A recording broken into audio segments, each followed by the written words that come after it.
بصوا بقى احنا هندخل مع بعض الهرم زوسر عشان الناس اللي حابسه نفسها في اهرامات الجيزه. بس احنا لسه عندنا اهرامات في دهشور، عندنا هرم زوسر. بصوا، هو الهرم كان حصل فيه مشاكل في زلزال 92 وده خلوا عملوا فيه شويه ترميمات صغيره، لكن بقى التحف اللي جوه ايه يا خال هي ادخل بقى لا لا تمام زي ما انا زي ما انا.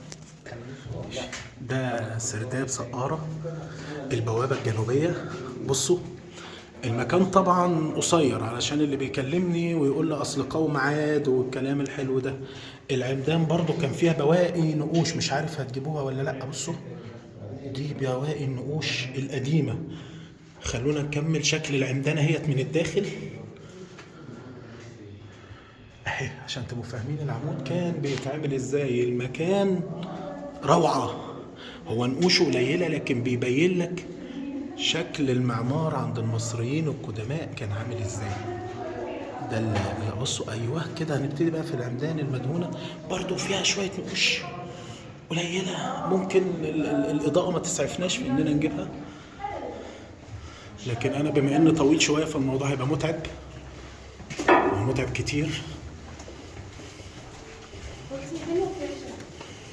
ده المدخل الجنوبي لهرم سقاره. المفروض ان زوسر مدفون هنا، بس هو مش مدفون هنا. طيب هنا بقى بنقول عملوا المناطق دي كلها ليه؟ علشان حاجة اسمها الروح. كانوا بيؤمنوا ان الروح زيها زي البشر، وبعد كده بتطلع من مكان ضيق بتلاقي نفسك في مكان متسع. اثار نيران قديمة ممكن كان يقدم هنا قرابين، لكن بقى بصوا المفاجأة، السقف مقوس لفوق، وطبعا كانت تعدعيم بالخشب. يعني ممكن حتة الخشبة ديت عمرها 7000 سنة أو 5000 سنة. لكن خلوني بقى أخدكم للقطة الأصعب. أنتوا متخيلين العمق ممكن يوصل لكام متر تحت الأرض؟ تقريبا كده العمق ممكن يوصل ل 30 متر تحت الأرض. هل دي بقى القضية الوحيدة اللي هتقابلنا؟ لا، القضية الوحيدة إن في كمان. بصوا لو قربنا، شايفين؟ أنا هحاول أقرب أكتر. شايفين ده؟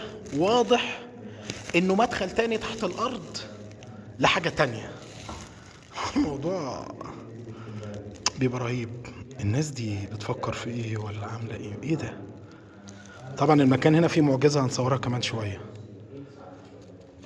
لو ما كانتش مصر اعظم بلد في الدنيا واقدم بلد في الدنيا هتبقى مين؟ يلا هرجع بقى تاني للبوابة. العظمة كما يجب ان تكون. تقريبا هم كانوا فاهمين الوضع بتاع زمان، ان احنا كبشر هنبقى ماشيين حبة رايح وحبة جاي، فعملوا الطريق مزدوج وعملوا مجموعة الاعمدة في النص. السلام عليكم، استمتعوا معايا كده. هاي نطلع بقى، يلا.